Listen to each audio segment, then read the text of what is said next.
Mike, give me a second. It's running now. Good to go. 3 o'clock? Please turn your mics on, please. You guys ready to start? Good. All right, call to order the March 2nd, 2021 Madison Redevelopment Commission meeting. First order of business is the approval of minutes from the February 2nd meeting. Everybody had a chance to review those. Any changes or comments? Can I get a motion to approve the minutes? I'll motion we approve the minutes. Second? Second. All in favor? Aye. Next order of business, the claims approval, which have been moved around. I think everybody's had a chance to look at those. Believe they're on, yes, claims were circulated. Okay. Can I get a motion to approve the claims as stated? So moved. Second? Second. All in favor? Okay. New business. RDC, the Main Street pass-through agreement for Ohio Theater. Yes, Board, if you'll recall, we have been meeting and having the Ohio Theater, Friends of the Ohio Theater group attend our meeting a couple months back, and the board saw fit to help spur their theater project along to allocate $250,000 to that organization for that project, specifically tied to mainly the exterior of the building, of the facility.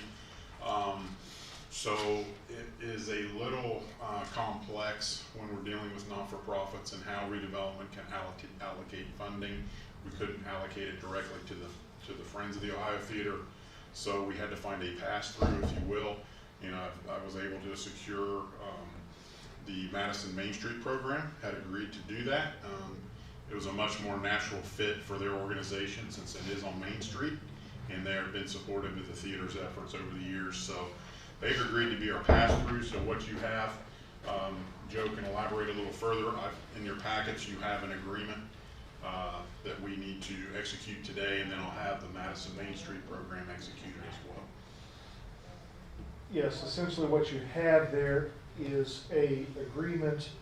It's a three-way agreement between the Redevelopment Commission, Madison Main Street, and the Friends of the Ohio Theater.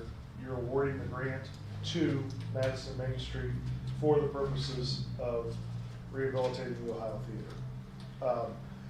And in our conversations with Main Street, they would like the city or the Redevelopment Commission to be involved from a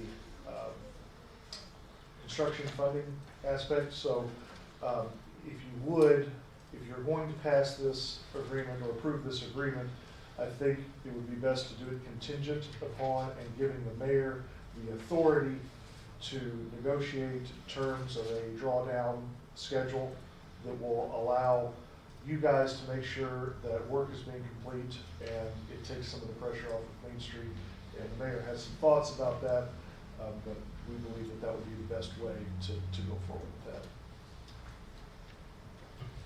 I'll share with you my thoughts. So just so we can have some organization and some quality control over the process, once this grant agreement's entered into, the owner of the property, owner of the Ohio Theater, will enter into a construction contract with the contractor. And then we'll review that and make sure that it lines up with the scope of work that we've approved to fund. As Matt indicated, it's roof improvements and facade improvements, things that will stabilize the building and protect it from the elements so that they can pursue additional fundraising and restoration and insurance in order to complete the project. In a typical environment, what we would do is look at probably a monthly draw request. That will show the percentage of completion, the work that's been completed based upon the original scope, and then we'll send our building inspector over to sign off essentially on the work that had been completed. So I think that's very customary. May not be quite as formalized as a big project would have, where you have a third party inspector approving draws, but I think this would work for this dollar amount. I'm happy to take any suggestions too, because I know a lot of you have experience with construction projects as well.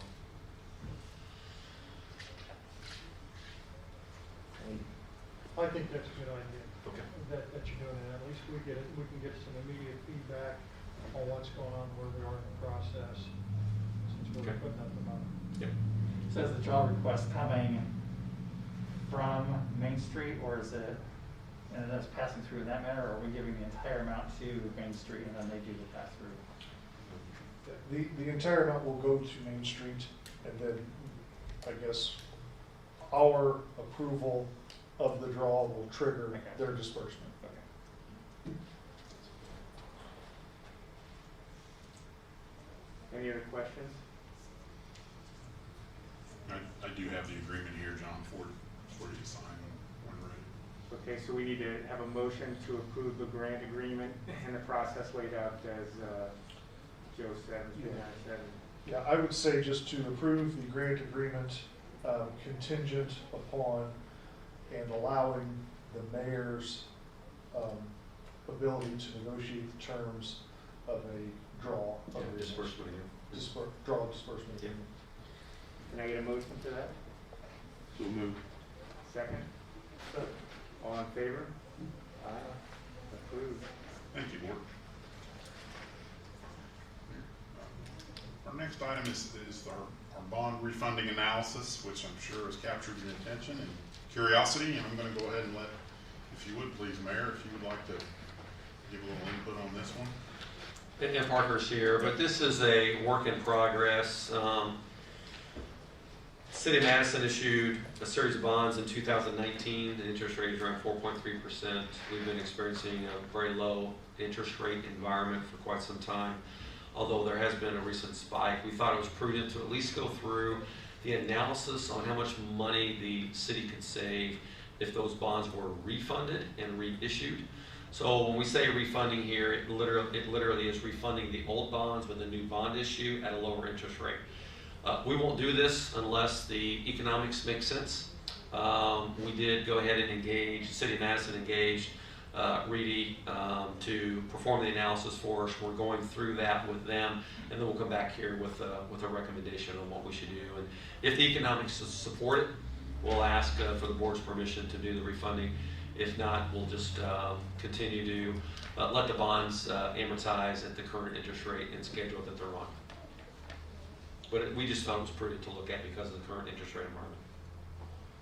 Is there a penalty, or that one will all be calculated into whether it's actually? There's no penalty, but the bonds that were issued in 2019 have a call date, so we can't refund them until 2024.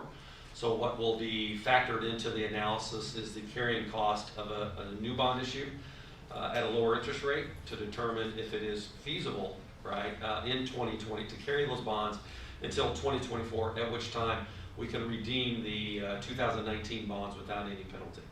So it'll all be factored in, plus cost of issuance and those types of things. But we're not sure where we're landing exactly yet with savings, but if it is worthwhile, we'll bring it back to you. We just want to let you know that we're doing that analysis, and we'll have a recommendation at the next meeting. Great. Parker, anything else to add on that? Covered it all? Okay. Thank you. Next, go ahead, John. No, next order of business? Next order of business is our affordable housing project, and got some exciting news on that front. I think I was able to sit in on a meeting with the mayor and some other folks last week that really have stepped up to help our short-term affordable housing needs. So Mayor, do you want to elaborate on that a little bit? Well, we'll still work out the details of this, but City of Madison has a social service strategy that's pretty comprehensive. It includes literally 6 pillars of support to the community that involve veterans, seniors, at-risk youth, homeless, affordable housing, which is pretty comprehensive, as well as substance abuse. We're already on track in fulfilling several avenues of this social service strategy. But in 2000 and I want to say 13 or 14, Habitat for Humanity had received partial zoning and plat approval for a subdivision in a parcel that they own beside the Restore facility up off of Linear Drive. And there's that subdivision plat, but there's also several properties that are adjacent to it on Green Road. Those of the properties on Green Road have already been built out, but we did meet with them, and they have an excellent board, great partnerships throughout the community. And what we want to do is bring them here at the next meeting and provide a demonstration to you on how we can support Habitat's mission for affordable housing, which is home ownership there in that area. It accomplishes several things for us. It allows us to provide infrastructure work for them with regards to the plat and the subdivision. But more importantly, it allows us to participate in them fulfilling their mission, which is home ownership, single family home ownership, through partnerships with churches and business corporations across the community.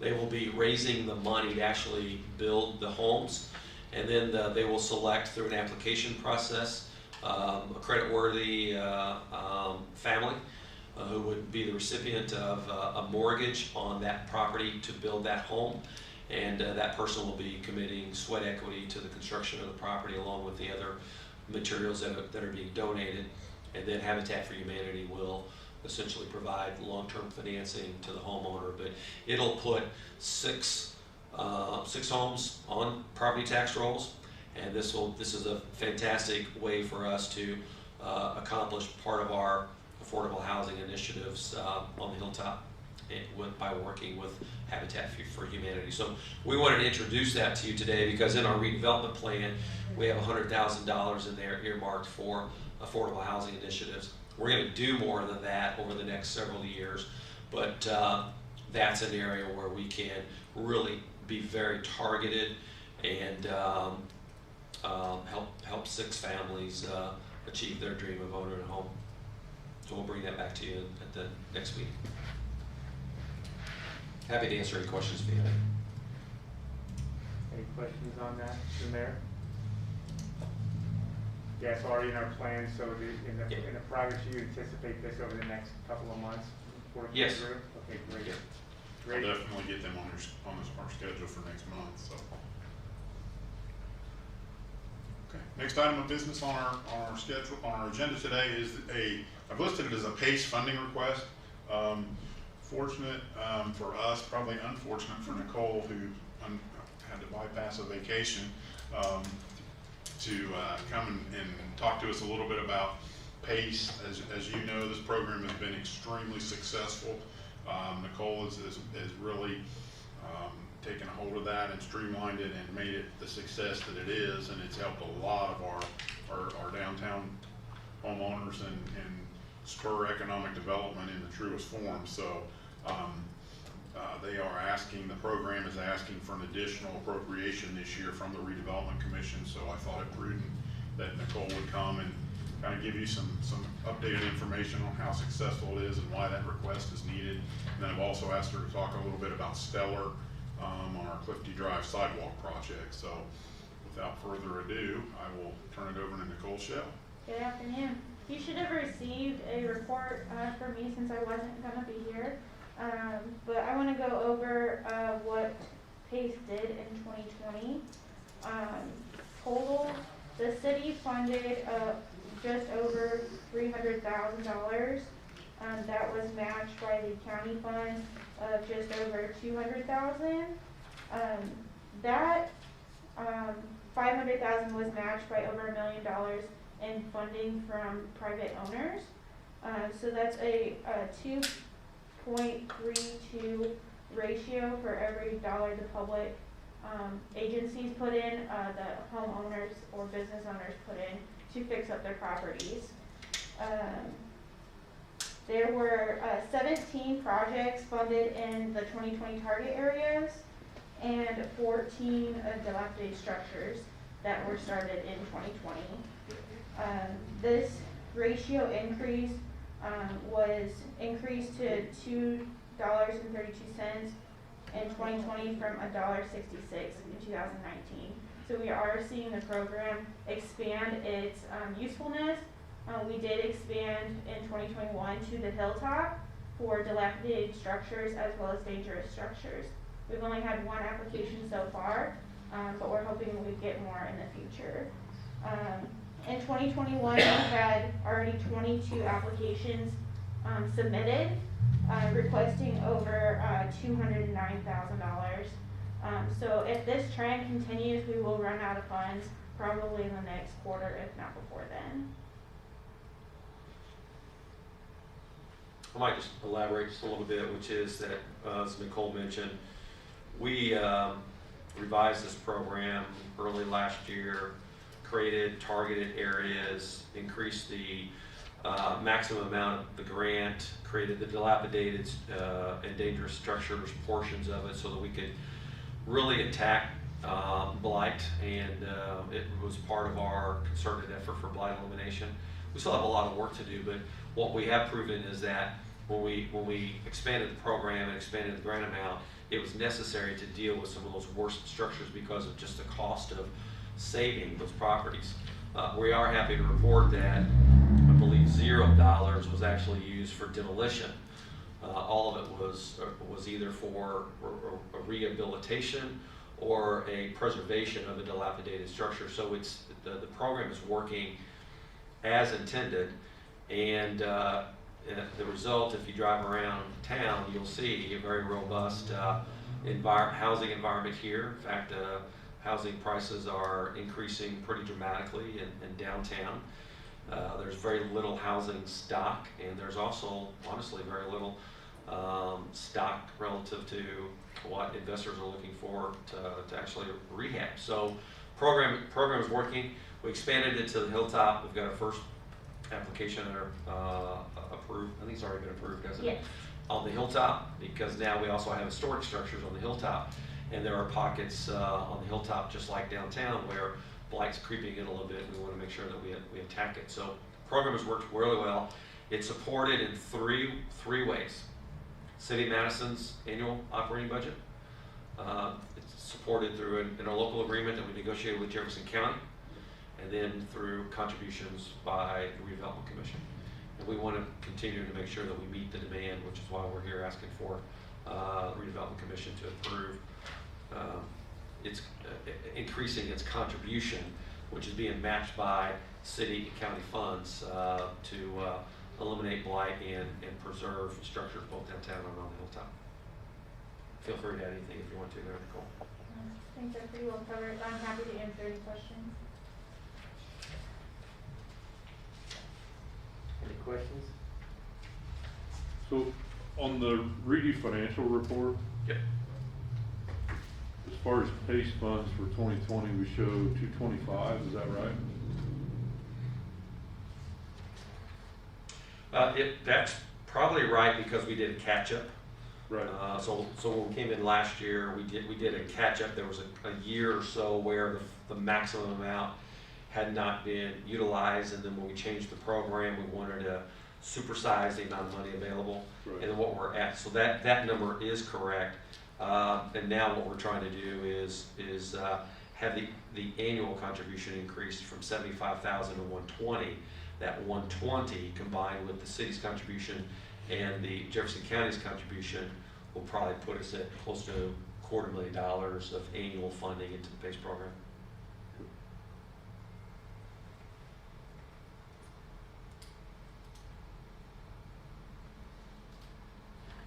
So today, I think the motion would be to approve increasing the 2021 contribution to the PACE program from 75,000 to 120.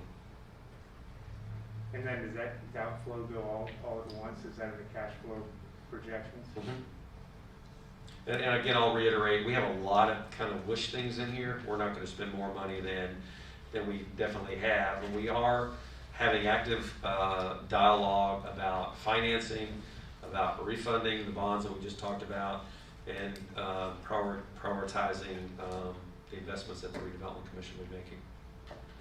So we do realize, and we've talked about this a lot, that we are going to have to replenish the Redevelopment Commission funds. We're going to be doing that through a future borrowing that will give us money to take care of the projects that are high priority for us, as well as keep, I think, a target amount of at least 1 year's worth of revenue collections for opportunistic opportunities that come up in Cushing. What's the total budget for PACE this year, you said? So we receive currently 80,000 from city council, your 75,000, and then 45 from the county currently. And so that gets spent as applications come in. So last year we did not spend all of the funds, but I do anticipate spending more than that this year until we'll run out. Well, last year was a little unique, and I'll just expand on what she said. It was because we, after probably about 6 months, we finalized an interlocal agreement with Jefferson County to share our public safety lit tax with them for the construction of the new jail.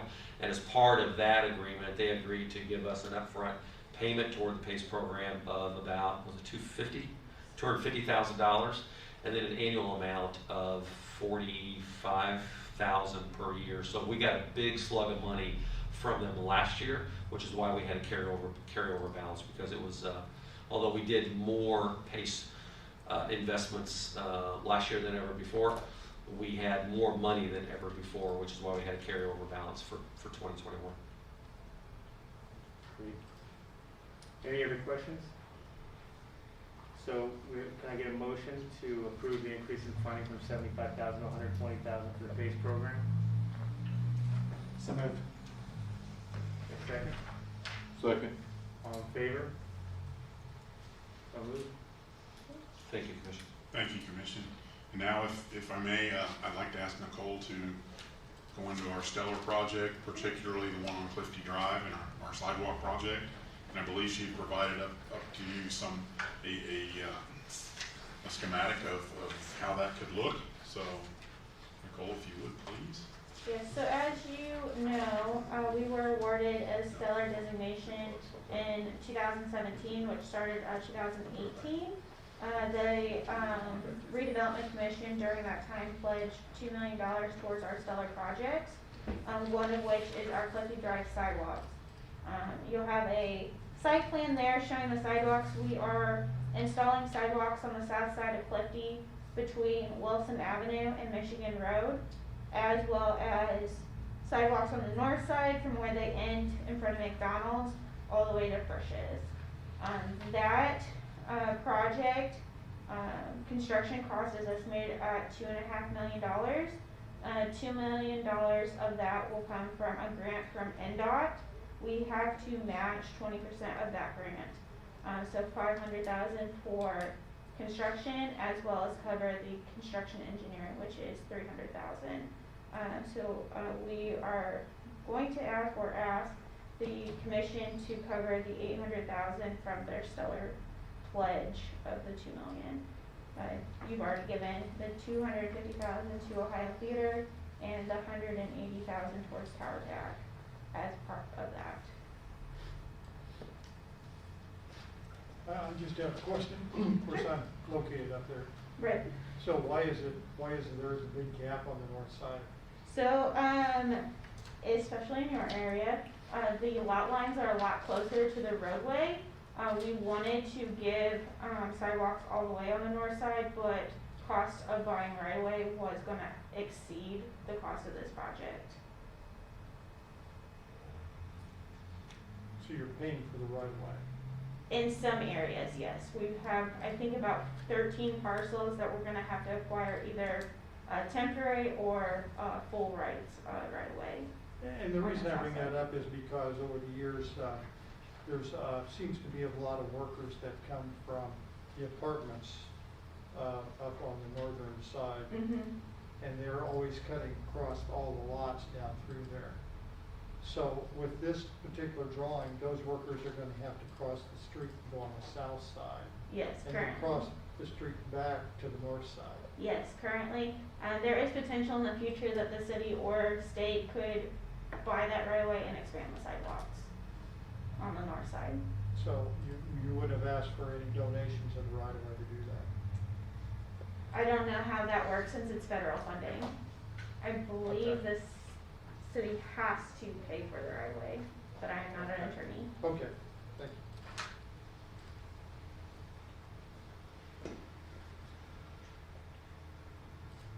So for the Stellar commitment, how much did the redevelopment commission commit to, and then what's left, what's remaining? Yep, so, you committed to $2 million. Of that, you've given, $250,000 to Ohio Theater, and then the original pledge was $180,000 to Tower Tack. I know that their payments were more than that. But that's all that we've asked for from that Stellar pledge. And when does it have to be committed? When does it have to be spent? So this project is gonna let for bids in November 2022. Currently, there's potential that we may move that up, closer to today.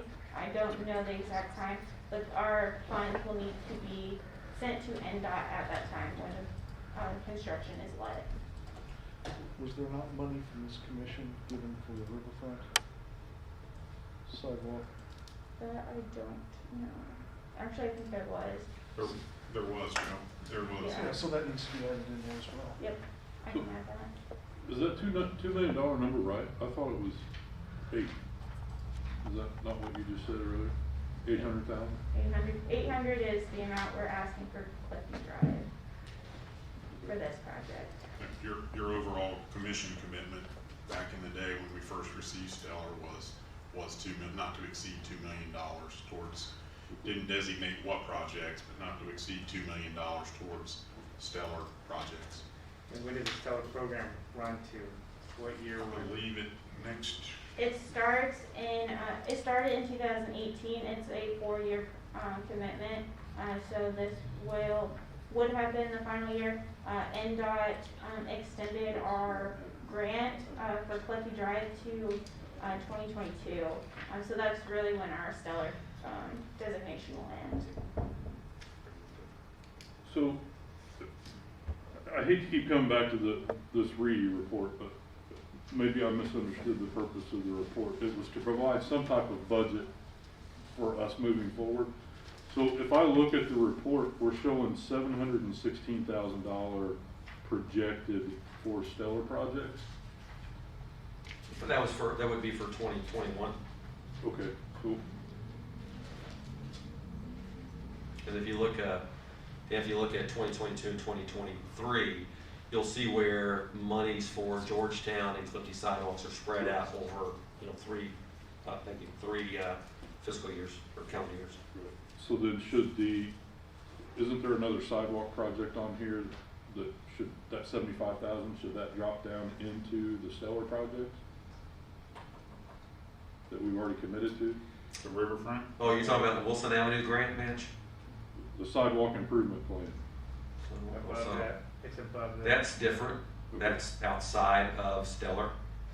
So what we put in there, again, some of these numbers were high priority projects that we intend to do.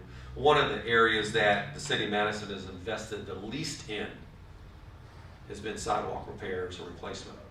So we are doing a comprehensive sidewalk inventory and evaluation. I believe we're in the process of engaging a third party to do that for us, similar to what we do with the streets. And that will really give us an idea of the condition of the inventory of our sidewalks across the city. We know that we need to be spending probably 3 to 4 times more than what the city has traditionally spent, just because of how old and the disrepair that they are in. So that 75,000 there was just something we put in as a potential use of funds that has nothing to do with Stellar commitment. So on this report, on our plan, it has spread over 3 years, but the money's gonna be all spent in 2021? No, we're pre-funding it. I'm sorry, go ahead. He asked you that question, I guess. Yes, so we are pre-funding it. NDOT asked that we have the project ready to go when they have funds available. Currently, it's scheduled to let for bids in November of 2022. However, there's a potential that we'll move it forward. So we need to have all of our plans and funding in place in case that happens. So the funding will be in place, but the cash flow projections Reedy has are accurate. Okay. Yes, and if it changes, we'll bring it back in for another discussion and if we accelerate it or stay on the same schedule, do something different with it once we have more definitive information.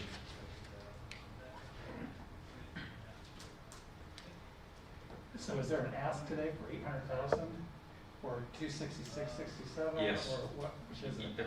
It is to commit we want you to commit the $800,000, which is the match for the federal highway grant for sidewalks for Clifty Drive. It is part of the redevelopment plan. But currently spread over 3. If the acceleration occurs, then you. We'll come back and ask for more. I gotcha. Or And this was already approved several years ago. So. you know, if you remember also about Stellar, one of the changes that we made was rather than spreading Stellar out over a bunch of projects, we consolidated them. Crystal Beach is probably the most ideal example of that, where that bidding is actually, I think we've already let the bid, or I haven't let it, but we've announced the bid for Crystal Beach's restoration.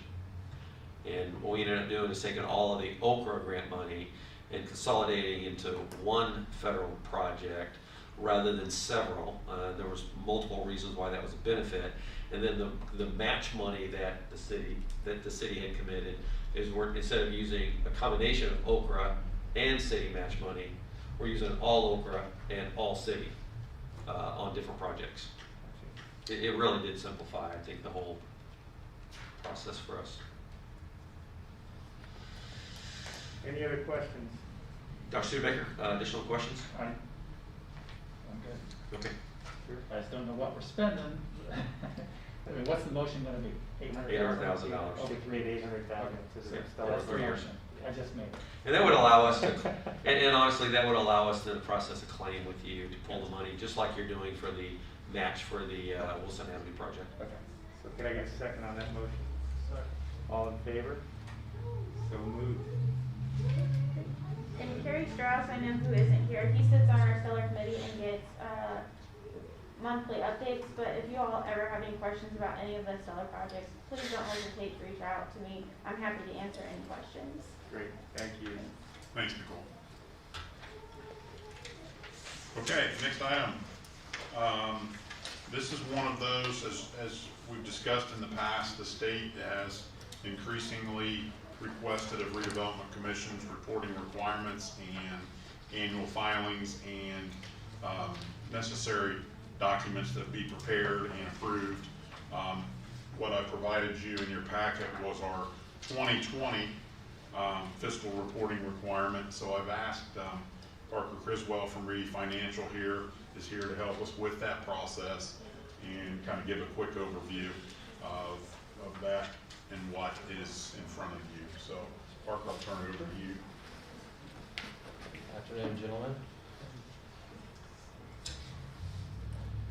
All right, so the report in front of you that's going to be satisfied, as Matt just said, the first of the annual reporting requirements owed by the Redevelopment Commission to the state of Indiana.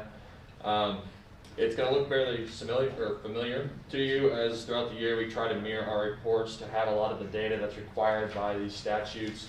That way we don't have to go digging every time they come due. So that being said, it's pretty much just a condensed version of our monthly report that we give you guys. But for sake of satisfying this, I will run through it with you, and if there's any questions, please feel free to let me know. So jumping through the first 2 pages, again, there's going to be formalities, title, contents page. Page 3 of this report, you're going to see a summary of the annual reporting requirements owed by the Redevelopment Commission. At the top, you'll see a couple of the requirements that are going to be done to cover fiscal year 2020. This one will be the April 1st one, and then later this evening at the City Council meeting, we'll be satisfying the April 15th requirement. And then there at the bottom in the blue section, you'll see later in the year, once we move along, those will be some of the requirements owed planning ahead for 2022.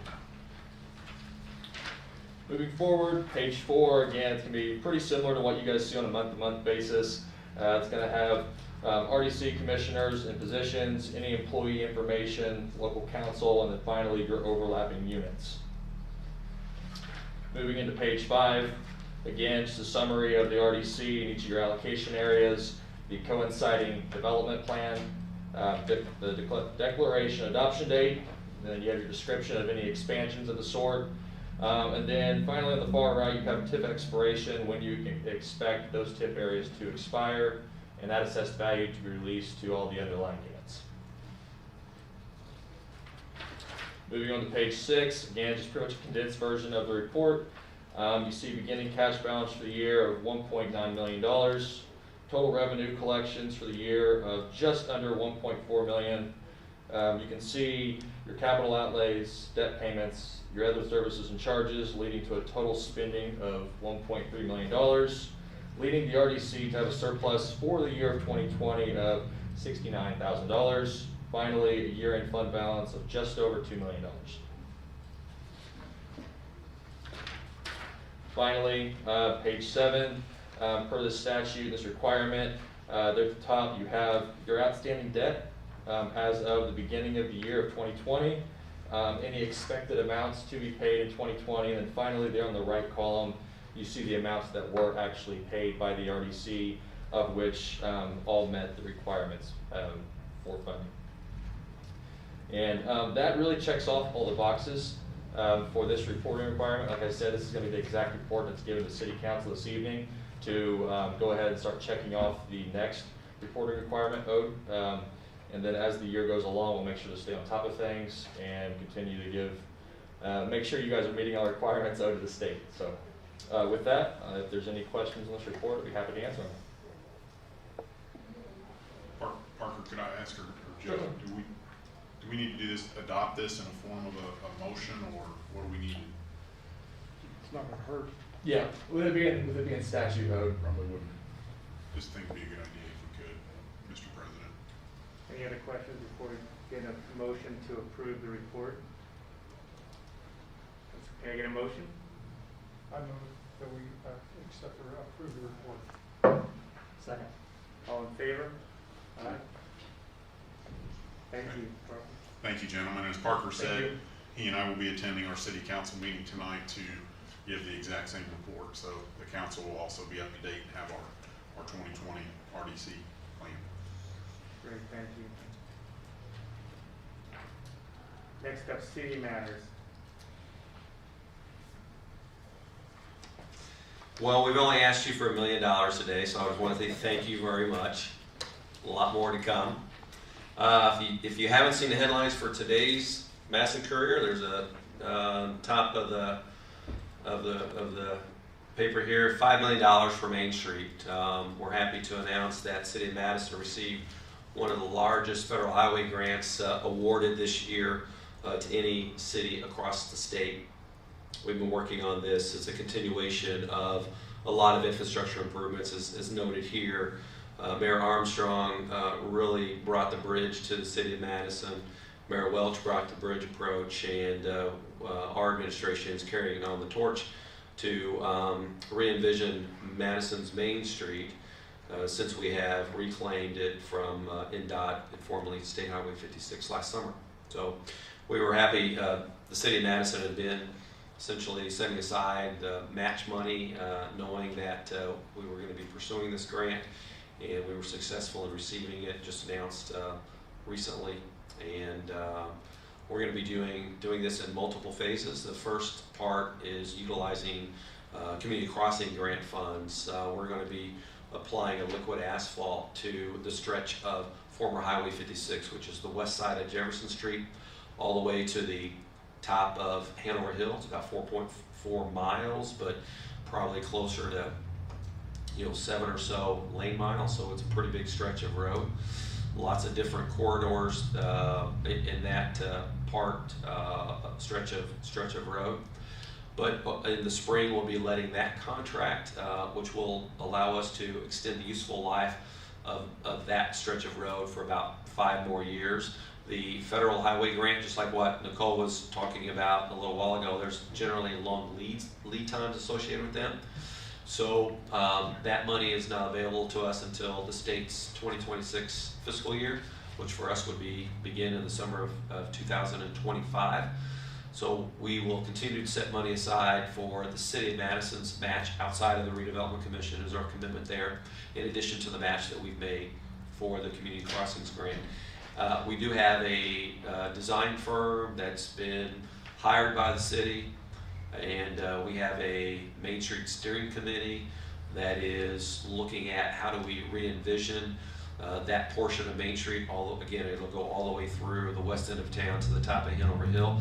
But I want to let you guys know that those highway improvements are forthcoming in those multiple phases, and it'll be really concentrating on pedestrian safety, multimodal forms of transportation, certainly traffic management, traffic calming, thinning down the roads a bit to make it safer for everybody, and also through the communities here on Main Street. So that was a fantastic award for us that we've been working on. Congratulations, that's Yeah. awesome. Thank you. Thank you very much. Big team effort to get that finished. Matt and I have, as you know, at the last meeting, we got approval to enter into an agreement to purchase the former ruler building. So we're in the due diligence phase there. And in just the past month, we've already had two more interviews with grocery store operator prospects. So the velocity of finding an operator continues to be a high priority, but it's also growing for us. And within the next couple of months, we'll wrap up our due diligence and come back to the Redevelopment Commission for approval to acquire that property, along with another 8 or so parcels that the city's acquiring throughout the city. Madison's acquiring throughout the city for strategic purposes. So a lot of momentum going on the economic development front. So we appreciate all of your support and help and guidance, and we're making progress. All right, it's great. It's great news. Thanks for the update. It's great for the city. Nice work. Just a quick update, I'm continuing to work with our survey firm on plotting out the parcels of property for our commercial / light industrial. Tie in kind of with the Miss Madison group that was here last week, that project. So should know something hopefully in the next 45 to 60 days, get everything wrapped up there. Great. Any other updates or any questions or comments from anybody? I'll just mention, I don't know if you noticed who is on my left here, Alyssa Foltz. Joined the city of Madison recently as a grant writer. So she is here today, filling in and taking minutes for us, but she has been really working hard to identify grant opportunities to help us with a lot of different initiatives, particularly on the preservation and traffic front. So I want to welcome us. Great. Next meeting is April 6th, regular time 3 p.m. With no other business, can I get a motion to adjourn? So move. Second? Second. All in favor? Thank